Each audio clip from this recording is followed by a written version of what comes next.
Well, in this video, we are going to study about the introduction part of the chapter gravitation. So, we'll continue with this. Early in our lives, we became aware of the tendency of all the material objects to be attracted toward the earth. Number one, anything जैसे thrown up, आप किसी चीज़ को ऊपर फेंकते हैं, throw up will fall down, right? Towards the earth and going up hill. आप देखें कि चढ़ाई चढ़ना जो है वो बहुत मुश्किल काम होता है और नीचे उतरना आसान रहता है। आप देखें rain drops from the clouds, बादलों से जो बूंदें नीचे गिरती हैं तो स्वाभाविक रूप से नीचे आ जाती हैं। They all fall towards the earth and there are many such phenomena. Those could be explained. आप पत्थर को ऊपर की ओर फेंको वो खुद नीचे की ओर आ जाएगा, या पेड़ के ऊपर कोई फल लगा है वो पकेगा खुद नीचे की ओर गिर जाएगा। आगे हम इसको कंटिन्यू करें तो historically it was Italian physicist Galileo, जिनका जीवन काल रहा 1564 से लेकर 1642 तक।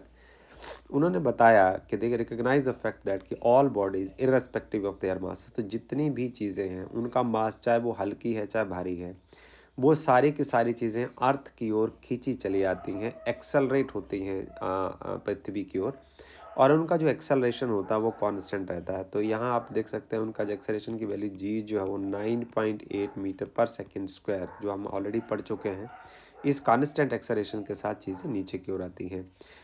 It is said that he made a public demonstration, उन्होंने पब्लिकली ये एक्सपेरिमेंट करके बताया कि ट्रुथ को फाइंड करने के लिए, सच्चाई वास्तविकता में क्या है उसका पता लगाने के लिए उन्होंने एक एक्सपेरिमेंट किया, जिसमें उन्होंने देखा कि यदि बॉडी को जो रोल डाउन करते हैं, a body rolls down the incline planes that arrives at a value of constant acceleration due to gravity. तो वो जब नीचे की ओर आती है चीज़ें तो वो कांस्टेंट एक्सेलरेशन से आती हैं, और बाद में जब इस एक्सेलरेशन की कांस्टेंट वैल्यू का पता लगाया तो वो सही पाया गया।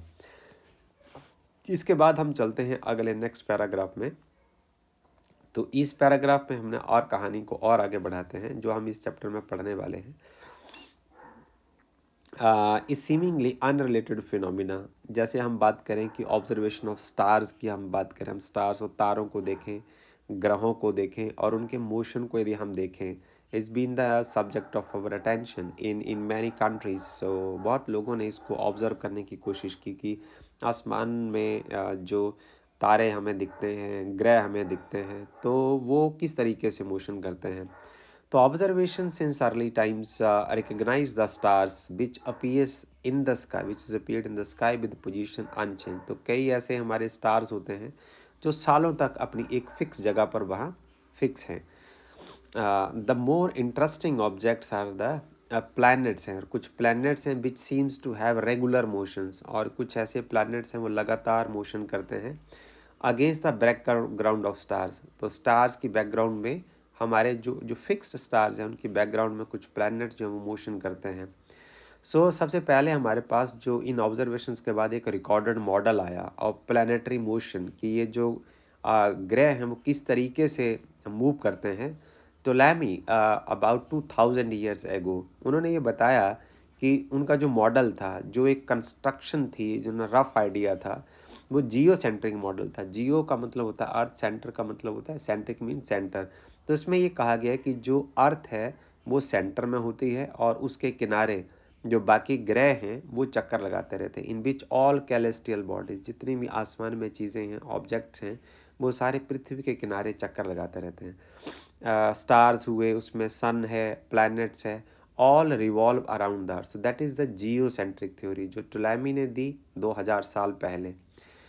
अब इसमें कहा गया कि the motion, only motion that thought to be possible for celestial object was a motion in circle. इसमें ये कहा गया है कि जितने भी ऑब्जेक्ट्स मूव करते हैं स्पेस में वो सर्कुलर मोशन करते हैं, ये बात कही गई।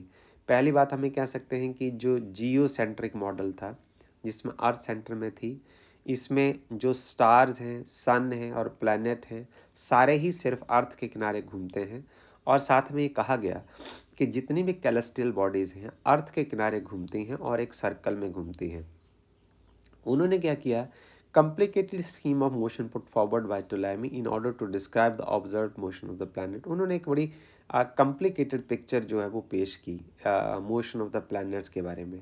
सो planets were described as moving in circles. ये बताया गया कि जो प्लैनेट्स हैं वो सारे सर्कल के बीच में मूव करते हैं, और with the centre of the circle themselves moving in a larger circle. और जो सेंटर ऑफ द सर्कल है, जैसे अर्थ है, तो अर्थ अपने आप में, जैसे अर्थ के किनारे ये स्टार, सन, प्लैनेट्स ये घूमते हैं, और अर्थ अपने आप में एक लार्जर सर्कल में घूमती है। तो जो जियो सेंट्रिक है, वो भी जो सेंटर है उसका, वो भी एक सर्कल में घूमता है।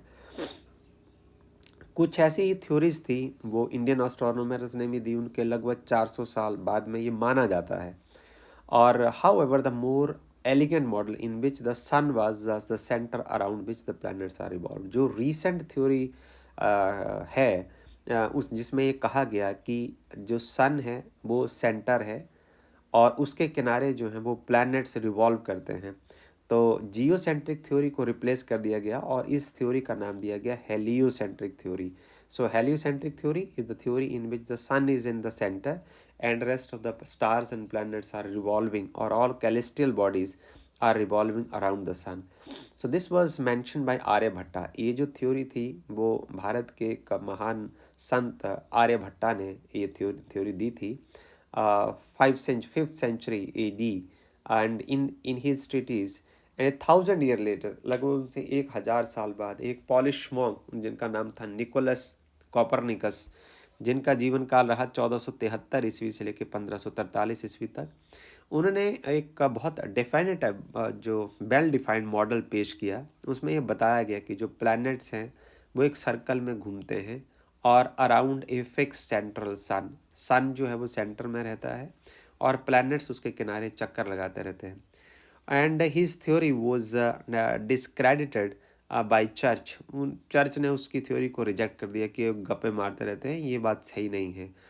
But the notable amongst the supporter, but कुछ और अनदर साइंटिस्ट थे जिन्होंने उनकी थ्योरी को सपोर्ट किया, और जिनको बाद में अदालत में पेश भी होना पड़ा, उनके ऊपर अभियोग चला, तो उनके मान्यताओं के ऊपर। वो बात की कहानी जो है वो एक अलग कहानी है। It was around the same time Galileo के ही समय में एक नोबल मैन जिनका नाम था टाइको ब्रा, 1546 से लेके 1601 ईस्वी तक उनका जीवन काल रहा, जो डेनमार्क के निवासी थे। उन्होंने अपना सारा जीवन जो है वो ब्रह्मांड की चीज़ों को पढ़ने में, रिकॉर्ड करने में, ऑब्ज़र्व करने में लगा दिया। और और उन्होंने सब चीज़ें, ये देखिए बड़ी अच्छी बात ये है कि उन्होंने सभी चीज़ों को नंगी आंखों से देखा, ऑब्ज़र्व किया और ऑब्ज़र्वेशन ली। एंड उन्होंने एक डाटा कंपाइल किया, पूरा एक रिकॉर्ड बना कर रखा, और उनके एक असिस्टेंट थे जॉन कैपलर, और जिनका जीवन काल रहा 1571 ईस्वी से लेकर 1640 ईस्वी तक। उन्होंने सारा जो डाटा था उसको एक्सट्रैक्ट किया, पढ़ा, और उसका एक लिंकेज डेवलप किया, और उसे 3 बहुत सुंदर लॉ अपने नाम से दिए। उन्हीं लॉज को हम बोलते हैं Kepler's law of planetary motion, जिनको हम स्टेप बाय स्टेप आगे पढ़ने वाले हैं। With this, I am going to close this introduction part of the chapter gravitation. I hope that you have enjoyed it. Thank you.